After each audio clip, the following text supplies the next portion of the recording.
Here's a guide to nag folks on a college campus about believing in God. The same atheists who ask us for empirical evidence, I say, do you want to work with the empirical fact or do you want to go outside of empirical fact? And then we can start believing in unicorns as well, and we can believe in universes that created themselves. Who believes in universes that created themselves? That's not what I believe. I take quite the opposite position, that it is incoherent to assert that a universe can be created at all, either by itself or anything else. In universes where, the world of Naruto and Bleach and all the anime and whatnot are real. Who says that? Even if there are other universes, that doesn't mean that there are universes in which cartoon characters are real. So it's like, are you interested in the truth and using the information in front of it? That's our best bet.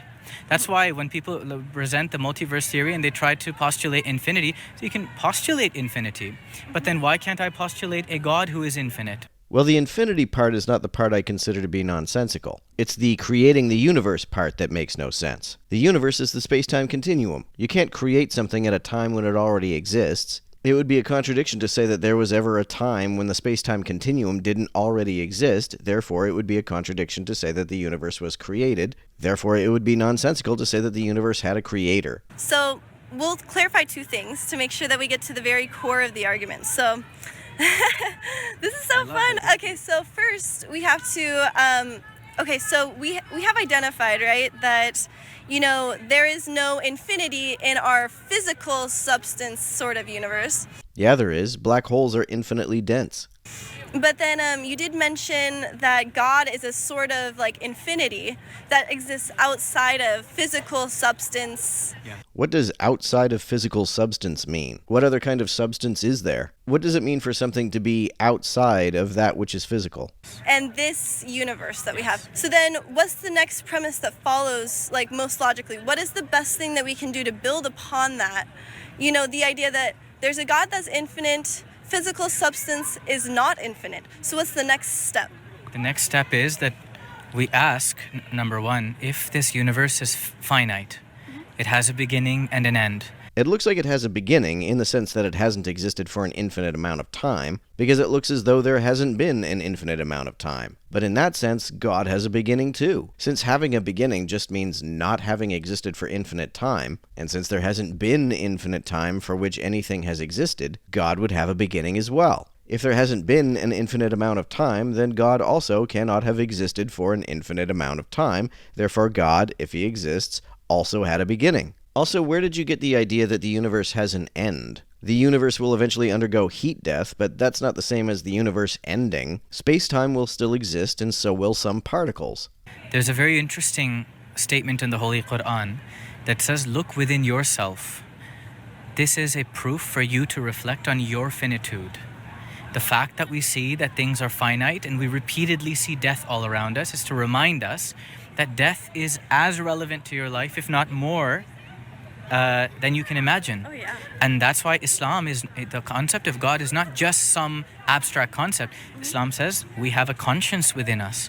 The reason we have a very strong needle that points us in the way of good and reprimands us, admonishes us, punishes us internally when we do something wrong. Outside of the finite Exactly. universe. How would having a conscience be any sort of clue as to the existence of anything outside of the universe? By definition, nothing can exist outside of the universe because to exist means to have location in space-time. The idea that existence can be outside or independent of space-time is a contradiction. And even if that were a coherent notion, how would the fact that we are capable of the emotions of empathy and guilt point to anything outside of our biology and culture? Exactly. How does this infinite God influence people? And then number two. Can I do that first? Yeah, sure. Yeah? So how does God influence in the same way that God Almighty, and we see whatever force it is, let's not call it God for the sake of our atheist audience, whatever force it is that is supremely powerful, we believe supremely intelligent, conscious, deliberate, well, that is influencing every particle in the universe. What reason do we have to believe that particles are being influenced by anything other than the fundamental physical forces?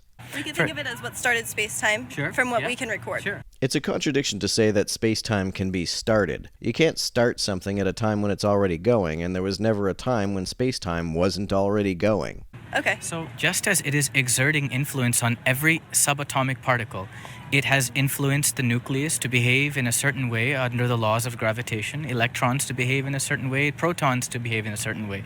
It sounds like he's making the very common assumption that the fact that particles behave with consistency and regularity means that there must be some deliberate mind controlling them. This inference only makes sense if you make the entirely baseless assumption that the default state of reality is chaos and that order and consistency can only occur if it is imposed by a deliberate conscious mind. There is no reason to believe this at all. If the way particles behaved suddenly changed, it would make sense to ask what caused that change. But if their behavior is consistent, then there is no change, and therefore nothing to explain. It's ironic that alleged miracles, which are supposed to be suspensions of the laws of physics, are cited as evidence that God stepped in and changed the way nature typically behaves. But apologists will also argue that the regularity with which nature behaves is also because God is influencing nature to behave that way. Apologists like to have it both ways. If things behave with regularity, it's because God forces them to behave with regularity. If things do not behave with regularity, well, that's because God stepped in to change things. This makes the argument non-falsifiable and therefore meaningless. It makes the presence of God's influence indistinguishable from the absence of God's influence.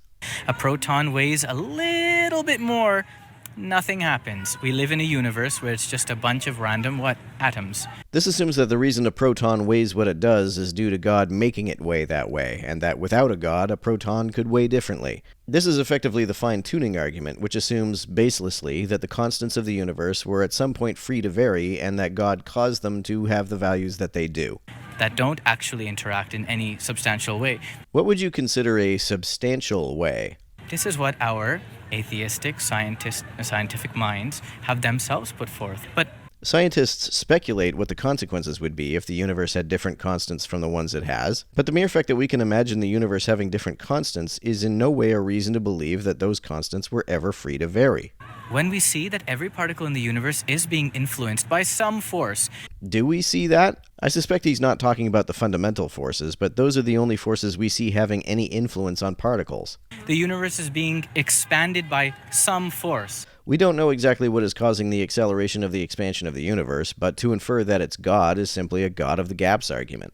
It's like the reason why physical substance does anything. Yes. Like, you know, it's the unmoved mover that puts everything into motion. Okay. Things which have always been in motion don't need movers. Only things that have once been at rest need movers, and the universe has never been at rest. It's been moving for the entirety of the 13.7 billion years that it has existed. There are certain specific movements and accelerations in the universe that we have yet to explain, but movement per se does not need a cause.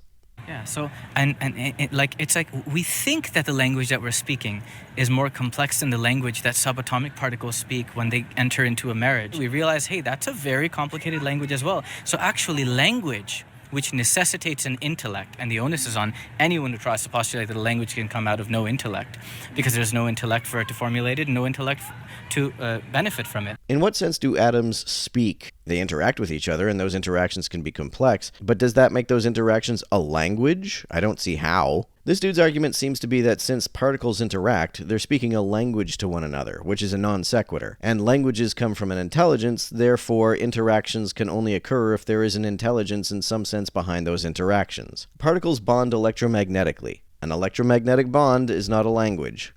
So that's why we say that when there is an intellect behind every particle, and that is exerting an influence, then the things that we claim to be more intelligent than atoms, obviously that same force is influencing us. Again, what reason do we have to believe that we're being influenced by any force other than the fundamental forces of physics?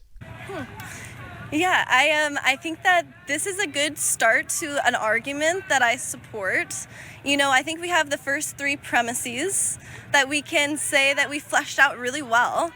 I think that we've done a lot of really good work in this short time span. I think the one problem that I see before we get to your point is, okay, so there seems to be a really big issue of physical determinism. Okay. So that seems to be central, to answer this question. Determinism is the idea that, okay, all substance, even our minds, could be determined in a way kind of like dominoes. So you push a little domino and then everything else falls. And then all things, like you said, this language kind of is produced by one cause linking to the next cause endlessly, you know? Not everything in physics behaves deterministically. Most things do, most of the time, but there are many exceptions. There is a degree of spontaneity to physics. Got you. So I think the future of this argument depends upon, investigating physical determinism then I think that's the key question, and this is so exciting. I'm like, wow, I'm gonna be thinking about this on my walk home, and I really needed this. This is one of my favorite questions. Can I respond and then come to you? For it. So when we talk about determinism, Islam speaks about determinism in the term taqdeer. Taqdeer refers to something that is determined, the phenomenon of things being determined. Almost like a destiny kind of way. That is a watered down English word that touches one aspect of it. Yes. Fate. So exactly. So the Holy Quran speaks about qaddara, that God Almighty determined the exact values and qualities and capacities and abilities, speed, energy, weight, atomic structure, everything of each thing. Given that the most fundamental qualities of each thing have always been what they are and have never been free to vary, there is no need for them to have ever been determined or caused by anything. This is a problem with the fine-tuning argument. It assumes that the fundamental values and parameters of the universe were at some point free to vary and could have been different from what they are. There is no reason to believe this to be the case.